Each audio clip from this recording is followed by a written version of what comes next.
Hello friends, welcome to my channel Metaphysics. आपको इस channel पे ISc, BSc and MSc physics की सारे टॉपिक्स की easy explanation with exam notes मिलेंगे। And in this video we are going to do a unit of BSc semester 2 elasticity. The terms are elasticity, stress, strain, Hooke's law and its proof. First of all, we will get to know about elasticity. It is the property of matter in which it regains or tends to regain the original configuration on removing of deforming force.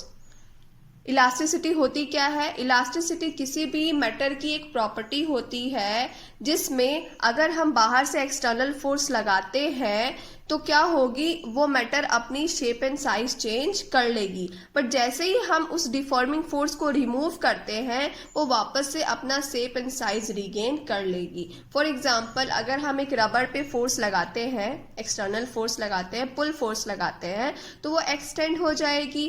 But जैसे ही हम उस force को हटाएंगे वो rubber अपना shape वापस से regain कर लेगी।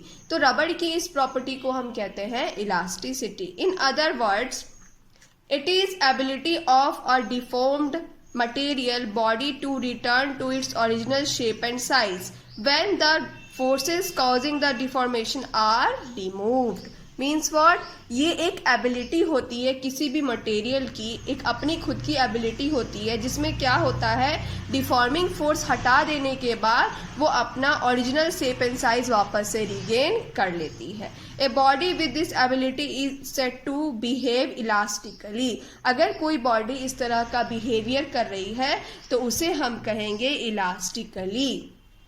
Now what is restoring force? The force by which the body regain original configuration on removal of deforming force is called restoring force.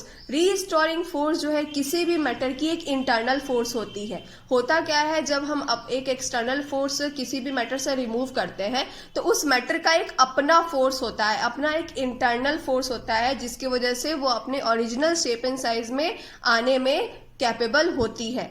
उस इंटरनल फोर्स को हम कहते हैं restoring force. Now stress. What is stress? Stress of any material is defined as the ratio of the internal restoring force per unit area. Stress क्या होती है? किसी भी मटेरियल की एक रेशियो होती है जिसमें रीस्टोरिंग फोर्स जो है पर यूनिट एरिया लगती है। Means what? अगर कोई एक सरफेस है उस पर हम फोर्स लगाते हैं तो फोर्स तो किसी पर्टिकुलर एरिया पे लगाएंगे, तो उस पर्टिकुलर एरिया पे लगने वाले फोर्स को ही हम कहते हैं stress. So stress is represented by T. So T is equal to force F, area AF by A. The SI unit of stress will be Newton per meter square or Newton per meter square. Fine. Now, stress are mainly of two types. First is normal stress and second is tangential stress or shearing stress.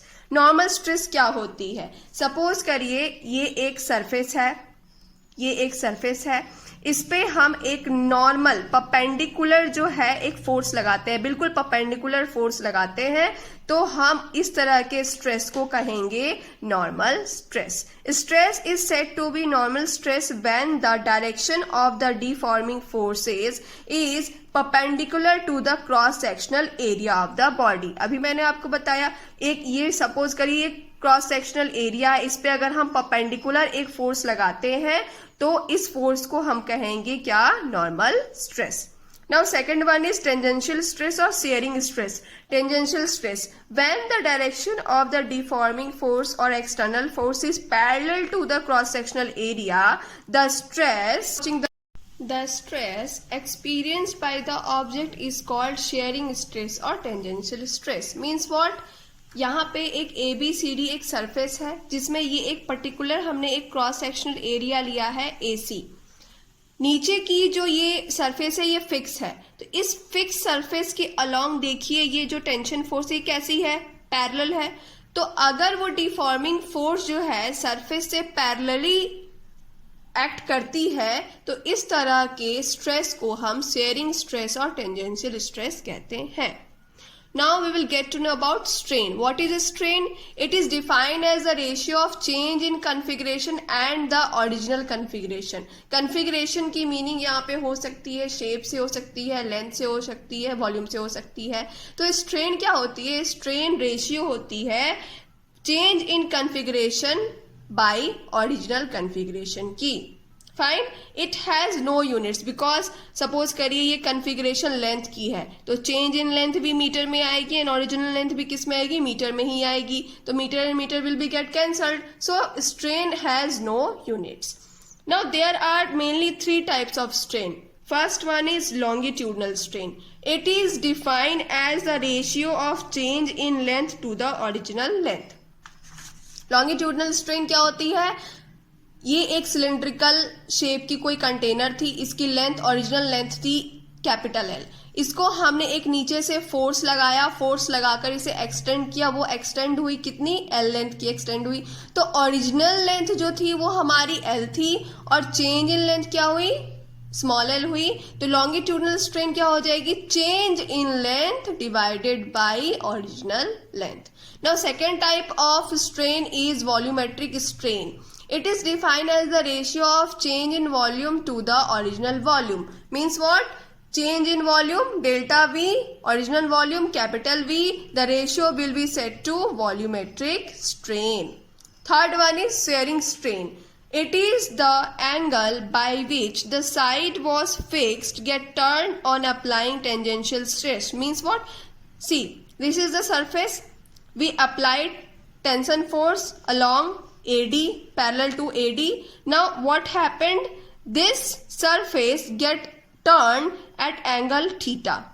B becomes B dash, C becomes C dash. देखिए ये जो surface थी ये fix थी, नीचे से fix थी, इसे हमने एक फोर्स ऐसे लगाई तो वो क्या हुई? ऐसी थी, इस पे फोर्स लगी वो ऐसी हो गई. सेम इस सरफेस पे भी ये ऐसी थी, फोर्स लगी ऐसी हो गई. तो ये थीटा एंगल पर जो है डिफॉर्म हो गई. इसी एंगल को कहा जाता है शेयरिंग स्ट्रेन.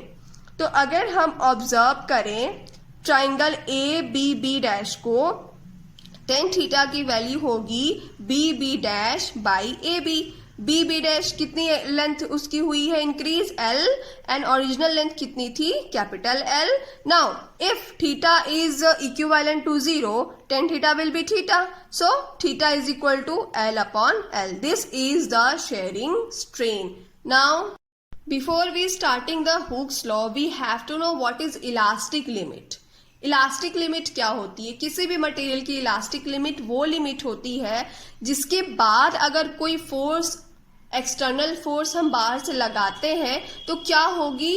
वो जो शेप थी उस मैटर की पूरी डिफॉर्म हो जाएगी. मतलब वो इलास्टिसिटी की तरह बिहेव नहीं करेगी. So it is the limit of any material up to which the body regain original configuration completely. On removal of deforming force is called elastic limit. Okay, for example this was a elastic material. इसमें हमने एक wait लगा दी, mg wait लगा दी, तो ये wait क्या करेगी? इसको पुल करेगी. इसकी एक लिमिट आ जाएगी. फॉर एग्जाम्पल ये 2 न्यूटन की है तो 2 न्यूटन की होगी तो ये इलास्टिक बिहेव करेगी. 3 न्यूटन की होगी, बिहेव करेगी. बट जैसे ही हमने 5 न्यूटन अप्लाई किया तो 5 न्यूटन अप्लाई करने के बाद क्या हो जाएगा? ये जो इसकी शेप थी ये शेप नहीं रह जाएगी, ये डिफॉर्म हो जाएगी. तो इसकी लिमिट कहाँ तक थी? 3 न्यूटन तक. 3 न्यूटन तक ये जो है इलास्टिसिटी की तरह बिहेव करेगी, इलास्टिकली बिहेव करेगी, लेकिन उसके बाद जो है इसका शेप क्या हो जाएगा? डिफॉर्म हो जाएगा. तो उस पर्टिकुलर लिमिट को, जहां तक ये इलास्टिकली बिहेव करे, उस पर्टिकुलर लिमिट को हम कहते हैं elastic limit, maximum limit. Fine. Now what is Hooke's law?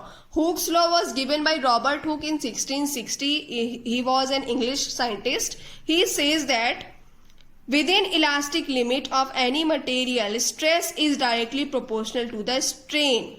उन्होंने कहा इलास्टिक लिमिट के दौरान क्या होगी? किसी भी मटेरियल की स्ट्रेस जो होगी वो डायरेक्टली प्रोपोर्शनल होगी स्ट्रेन की. Means what? स्ट्रेन क्या होती है? स्ट्रेन मीन्स खिंचाव. हमने ये वेट लगाया, वेट लगाने से क्या होगा, नीचे खिंचाव होगा।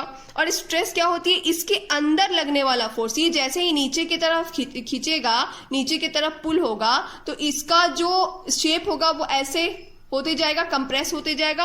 तो जो कंप्रेशन की फोर्स हो रही है वो स्ट्रेस फोर्स है, और जो नीचे एक्सटेंशन की फोर्स हो रही है वो है स्ट्रेन फोर्स। तो हुक्स ने कहा कि जो स्ट्रेस होगा उतना ही होगा जितना कि नीचे स्ट्रेन प्रोड्यूस होगा, और it is equivalent that in which the load is proportional to the extension in the body. Same thing, load क्या है, स्ट्रेन है। एक्सटेंशन, लोड क्या है, स्ट्रेस है। एक्सटेंशन क्या है, स्ट्रेन है। तो स्ट्रेस और स्ट्रेन दोनों क्या हो जाएगी, डायरेक्टली प्रोपोर्शनल हो जाएगी।